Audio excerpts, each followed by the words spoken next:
성경으로 한자를 푸는 대구의 오집사입니다. 오늘은 햇빛 현자에 대해서 말씀드리겠습니다. 많이 쓰는 글자는 아니지만 참 중요한 모양을 나타내고 있기 때문에 제가 설명을 드리겠습니다. 금을 현자가 있고 그 다음에 날일자가 있습니다. 해가 있죠. 그죠? 해가 검다 이런 뜻이 되고 어떤 날인데 검다 이렇게 볼 수가 있고 해와 같으신 분이 검다 그 해가 검어졌다 이런 말이 성경에 있을까요? 예, 너무 많습니다. 자, 그래서 그것을 설명드리겠습니다. 그래서 이것이 한자가 조합이 성경에서 나왔다는 것을 제가 설명드리고자 하는 것입니다. 해와 같으신 하나님의 아들이 있다. 해와 같으신 하나님이 있다는 거죠. 해와 같으신 하나님이 있는데 그분은 작은 자다. 하나님의 아들이다 이러는 거죠. 자, 삼손을 보시면 작은 태양이다. 그래서 작은 태양이다. 거기서 삼손의 뜻이죠. 그죠? 삼손 같은 자가 있다는 거죠. 자기 땅에 오셨다. 왜 오셨습니까?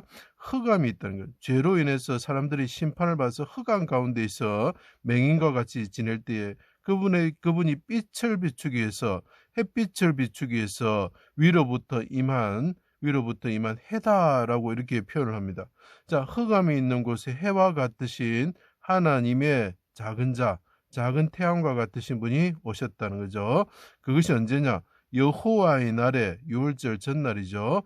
여호와의 날에 십자가 위에 달리셨고 하나님이 그 분 위에 나의 하나님 부르시는 하나님이시서 피를 흘리시고 죽으시는 분 나의 하나님 부르시는 하나님의 아들 위에 임하셨다는 거죠.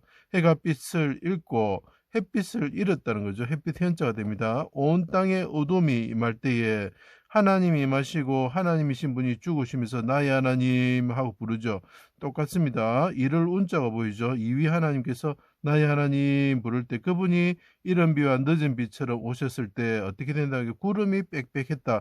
그래서 나의 하나님 하는 걸 부르는 사사사자가 보여야지 온 땅에 어둠이 임했다는 것을 알 수가 있죠. 나의 하나님 어찌하여 나를 버리셨나이까. 내 영혼을 사사롭다는 것, 나의 영혼을 아버지 손에 부탁합니다. 나는 하나님의 어린 아이입니다. 작을 요자 봅니다.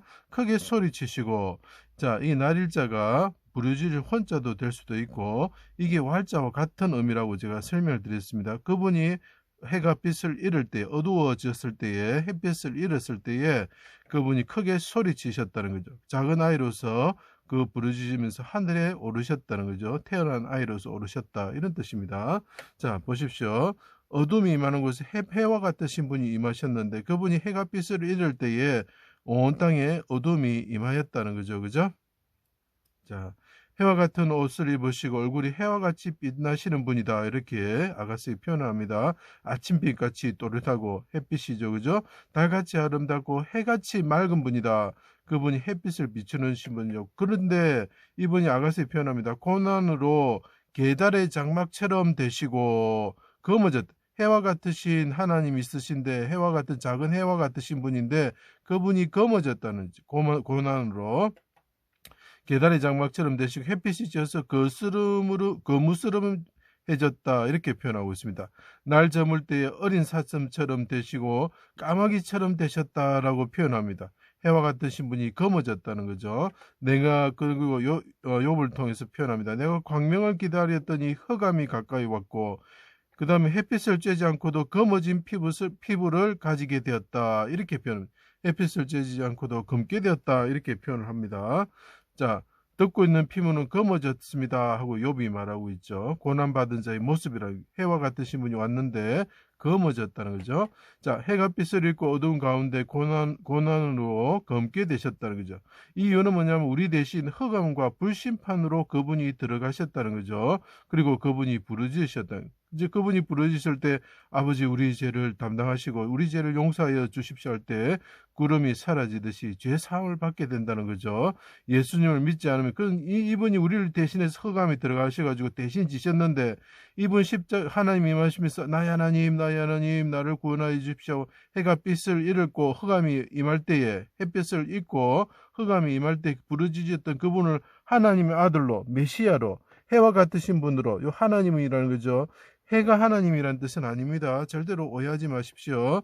자, 그 해와 같으신 그분을 믿지 않으면, 작은 태양과 같은 분을 믿지 않으면 어떻게 된다고요? 우리가 다시 흑암 속으로 들어가는 심판을 받게 되는 거죠. 해가 빛을 잃고 대적들은 흑암과 불 가운데 쫓겨나게 된다. 이게 지옥의 심판인 것입니다.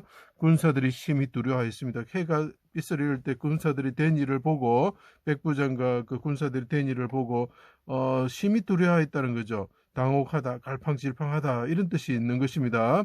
자, 계시록에 보면 여섯째 인을 떼실 때 큰 지진이 나며, 자, 여기 보십시오. 요즘에 큰 지진이 많이 일어나고 있죠. 이것 좀 잘 생각해 봐야 되는 상황이 온 것입니다. 해가 검은 털로 짠 상복같이 검어지고, 해가 검어진다는 거죠.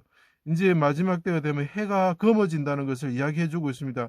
너희들이 조심해거라. 지금 지진이 일어나고 해가 검어지기 시작하고 달이 핏빛으로 변할 때에 예수 그리스도가 오실 때가 다 된 것이죠. 질병이 나고 기근이 오고 지진이 나고, 예, 기근이 나고 이렇게 하는 것들이, 우리가 자꾸 우리 그 이산화탄소 때문에, 온난화 때문에 그렇다고 얘기하는데 그렇지 않습니다. 해와 관계, 지구와의 관계에서 일어나는 하나님의 심판이 오고 있음을 우리에게 보여주고 있는 것입니다. 지진 나고 전쟁 나고 기근이 나고, 예, 그런 전염병이 오는 것을 보고도 예수님이 오신 것을 오실 것을 잘 알지 못한다면 안 되겠지요. 그것을 하는 예수님께서 벌써 다 예언해 주시고 우리 보러 깨어서 준비하라는 것을 가르쳐 주고 계시는 것입니다. 자, 해가 상복처럼 검어졌다. 달은 온통 핏빛으로 변할 것이다. 하나님께서 예언하셨고, 우리가 태양에 의해서 이 지구에 사는 사람들이 많은 고난을 받으실 것이라고 벌써 계시록에 예언하고 있습니다. 그래서 이것이 햇빛 현자가 되는 것입니다. 제 강의를 들어주셔서 감사합니다.